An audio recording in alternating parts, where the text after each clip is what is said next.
Michael J. Casey is the chairman of CoinDesk's advisory board and a senior advisor for blockchain research at MIT's Digital Currency Initiative.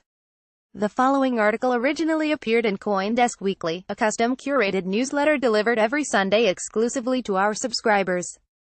I want to quash this false narrative that's been going around for the past 2 years that you can separate blockchain from crypto. You can't. No, that's not a Bitcoin maximalist, a hodler or a crypto anarchist talking. It's a regulator. And Nandu Mohanty, the chief fintech officer of the Monetary Authority of Singapore, I wasn't preaching to the crypto-converted, either, when he issued this reminder that native tokens are integral to a decentralized blockchain. Rather, he was addressing a room full of curious but wary central bankers and international development officials, all of whom were attending a G20 forum in Riyadh, Saudi Arabia on technology and financial inclusion. It was refreshing to hear someone in the official sector take issue with the simplistic blockchain without Bitcoin refrain that gets sold to corporate and government leaders who don't always realize that their problems might be better solved with a less cumbersome, distributed database. That wasn't only because it's important for people to understand how native digital tokens are an integral part of the incentive and security models upon which open, permissionless and censorship-resistant transaction recording systems are built. It was also because Mohanty's intent was to help shape sensible crypto regulation.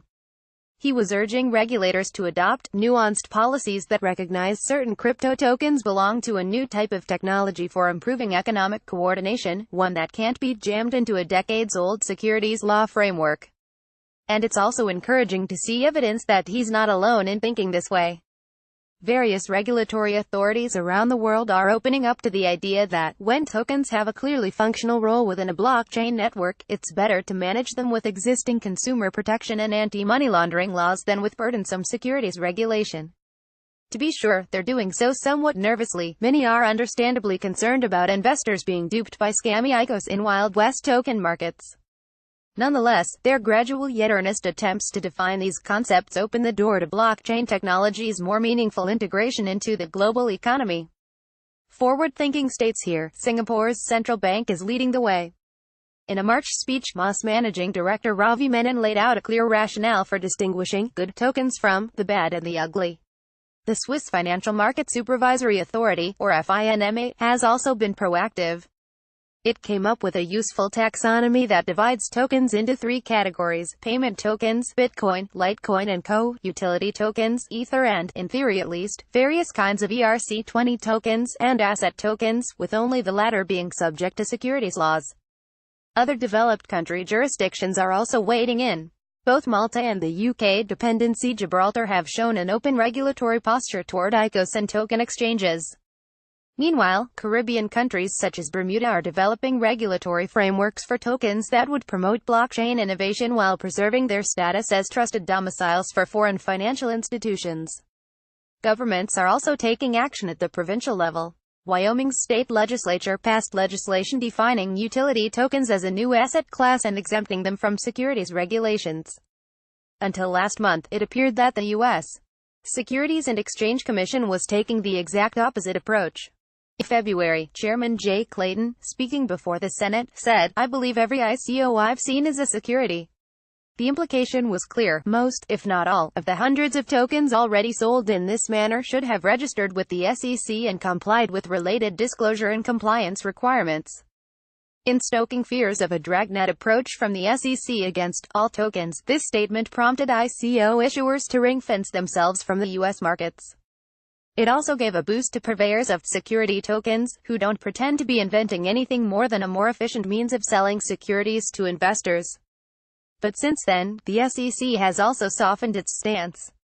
Clayton later told CNBC that Bitcoin would not be classified as a security. And then, in a landmark speech last month, William Hinman, the SEC's director of the Division of Corporate Finance, answered a question that had been nagging the Ethereum community. While Hinman suggested that Ether might have been a security at the time of the Ethereum proto-ICO in 2014, he said it does not meet that definition today because of how it functions within the Ethereum network. This was not as proactive as other jurisdictions' moves to explicitly carve out the concept of a utility token.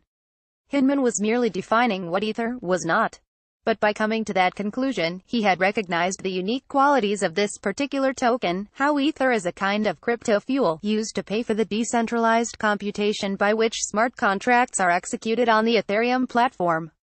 What's important is that regulators are doing their homework and starting to recognize there's at least potentially something different going on here from what they're used to seeing.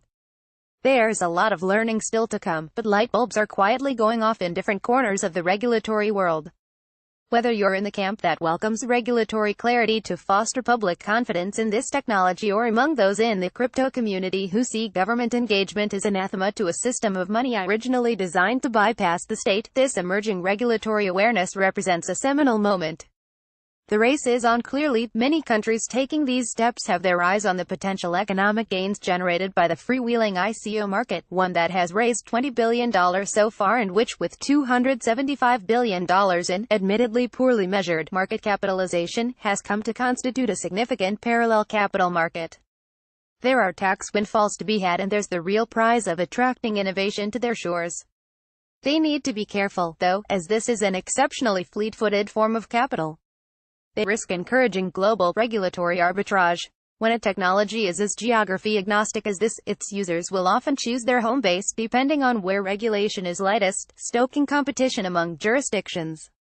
Given the inordinate number of scammers in the ICO business, the danger is that the worst players gain too much freedom and, by extension, too much influence over how this industry is broadly perceived.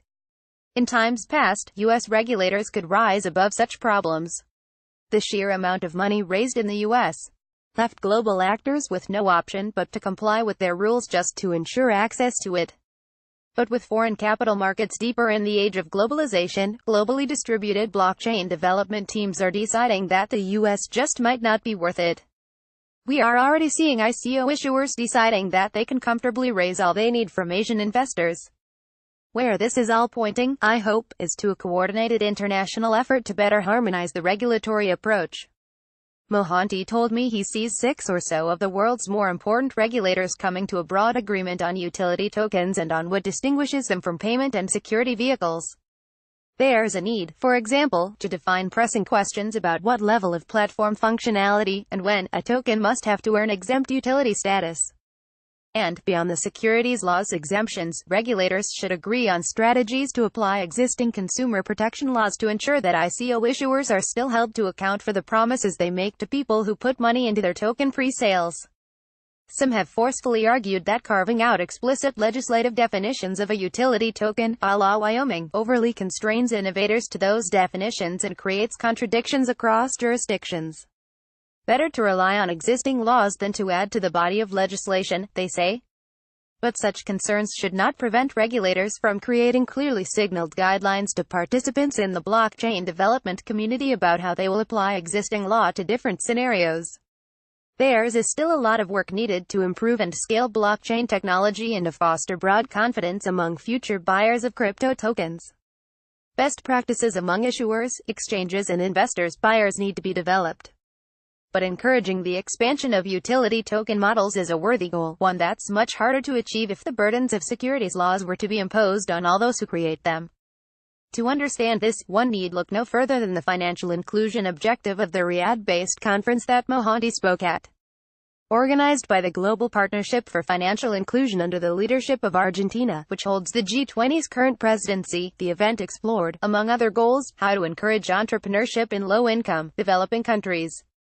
If we want the whole world, include enterprising people in such countries, to have access to the powerful economic advantages of decentralized peer-to-peer applications and business models, regulatory barriers to entry must be softened. This is, in other words, a cause for humanity. Sunrise at Lincoln Monument via Shutterstock. The leader in blockchain news, CoinDesk is a media outlet that strives for the highest journalistic standards and abides by a strict set of editorial policies. CoinDesk is an independent operating subsidiary of Digital Currency Group, which invests in cryptocurrencies and blockchain startups.